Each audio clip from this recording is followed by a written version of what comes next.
রাসূলুল্লাহ সাল্লাল্লাহু আলাইহি ওয়াসাল্লাম বলেন, যে ব্যক্তি আমার 40টি হাদিস আমার উম্মতের কাছে পৌঁছাবে তার জন্য আমি কিয়ামতের দিন বিশেষভাবে সুপারিশ করব। সুবহানাল্লাহ। নাম্বার 2, মানুষের মধ্যে যারা মৃত্যুকে বেশি করে স্মরণ করে এবং তার জন্য প্রস্তুতি নেয় তারাই সবচেয়ে বুদ্ধিমান। নাম্বার 3, প্রত্যেক জিনিসের জাকাত আছে, আর দেহের জাকাত হচ্ছে রোজা। নাম্বার 4, যে তার সময় আল্লাহর জন্য ব্যয় করে না তার জন্য জীবন অপেক্ষা মৃত্যু শ্রেয়। নাম্বার 5, যারা সব সময় ইস্তিগফার তথা ক্ষমা প্রার্থনা করে তাদের সাথে উঠা বসা করুন, কেননা তাদের হৃদয় সবচেয়ে কোমল হয়। নাম্বার 6, তুমি যত সিজদা দিবে আল্লাহ তত গুণা তোমার মাফ করে দিবেন। সুবহানাল্লাহ। নাম্বার 7, সূরা ফাতিহা প্রায় 1000 রোগের ওষুধ। নাম্বার 8, হাতের তালুতে জ্বলন্ত আগুনের কয়লা রাখলে যেমন কষ্ট হবে তার চেয়ে বেশি কষ্ট হবে শেষ জামানায় ঈমান রাখতে।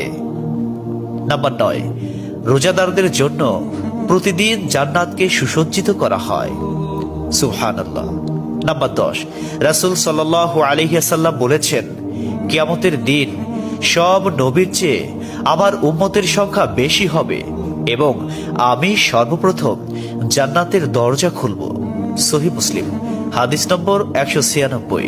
11, যে ব্যক্তি রোজা রাখা অবস্থায় মারা যাবে আল্লাহ তাকে কিয়ামত পর্যন্ত সকল রোজার সওয়াব দান করবেন। সুবহানাল্লাহ। নাম্বার 12, যে ব্যক্তি ফজরের নামাজ আদায় করল সে আল্লাহর হিফাজতে চলে গেল। নাম্বার 13, রাসূলুল্লাহ সাল্লাল্লাহু আলাইহি ওয়াসাল্লাম বলেছেন, রোজা ও কোরআন কিয়ামতের দিন মানুষের জন্য সুপারিশ করবে। মুসনাদে আহমদ, হাদিস নম্বর 6626। 14, নবীজি বলেছেন, রোজাদারদের জন্য সবচেয়ে বড় খুশির সংবাদ হলো হাসরের মাঠে আল্লাহ সবার আগে রোজাদারদের সাথে সাক্ষাৎ করবেন। সুবহানাল্লাহি ওয়া বিহামদিহি। 15, যখন রমজান আসে তখন জান্নাতের দরজাসমূহ খুলে দেওয়া হয়। 16, রাসূলুল্লাহ সাল্লাল্লাহু আলাইহি ওয়াসাল্লাম বলেন, যখন কোনো বান্দা আল্লাহর দিকে দুটি হাত উঠায় তখন তিনি তা ব্যর্থ বা শূন্যভাবে ফিরিয়ে দেন না। তিরমিজি, হাদিস নম্বর 502।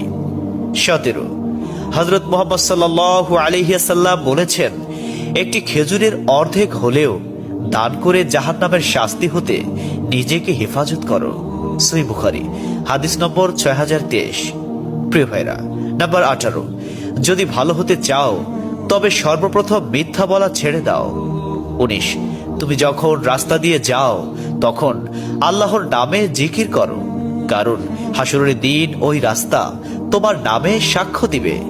20, তোমরা সব সময় উজু করো, কারণ কিয়ামতের দিন যারা উজুকারী তাদের হাত পা উজ্জ্বল থাকবে। সুবহানাল্লাহি ওয়া বিহামদিহি।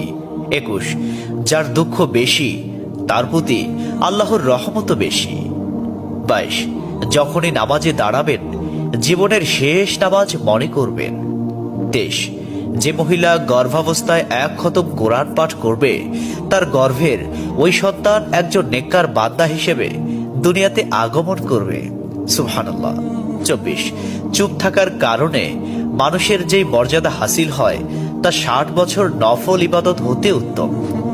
সুবহানাল্লাহ। 25, রাসূলুল্লাহ সাল্লাল্লাহু আলাইহি ওয়াসাল্লাম বলেছেন, জান্নাতের সবচেয়ে নিকটবর্তী আমল হলো সময় মতো সালাত আদায় করা।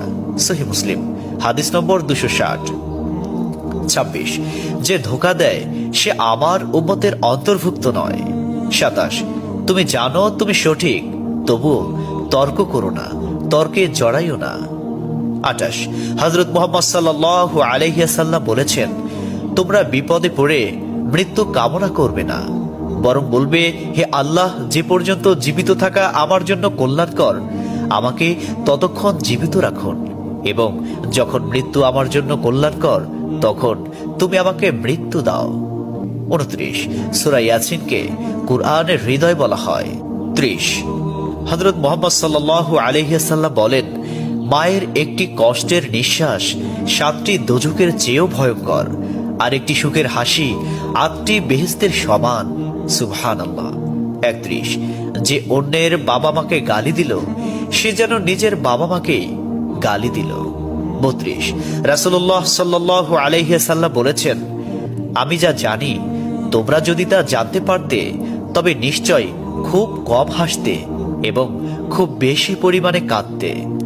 30 মানুষ যদি মৃত ব্যক্তির আর্তনাদ দেখত এবং শুনতে পেত তাহলে মানুষ মৃত ব্যক্তির জন্য কান্না না করে নিজের জন্য কাঁদত। 34 মহানবী সাল্লাল্লাহু আলাইহি ওয়াসাল্লাম বলেছেন, সূরা ফাতিহা তোমরা ধীরে ধীরে পাঠ করো, কারণ মহান আল্লাহ নিজে তার জবাব দেন। সুবহানাল্লাহ। হাদিস সূত্র মুসলিম 910। 35 রাসূলুল্লাহ সাল্লাল্লাহু আলাইহি ওয়াসাল্লাম বলেছেন, কিয়ামতের দিন যে জিনিসটি মুমিনদের পাল্লায় ভারী হবে সেটি হচ্ছে সুন্দর চরিত্র, আখলাক। আবু দাউদ হাদিস নম্বর 4101। 36 কবরের ভিতরের প্রথম চাপ পৃথিবীর সকল কষ্টকে হার মানিয়ে দেবে। 37 হযরত মুহাম্মদ সাল্লাল্লাহু আলাইহি ওয়াসাল্লাম বলেন, যে ব্যক্তির অন্তরে এক সরিষা দানা পরিমাণ অহংকার থাকবে সে জান্নাতে প্রবেশ করতে পারবে না। সহিহ মুসলিম হাদিস নম্বর 91।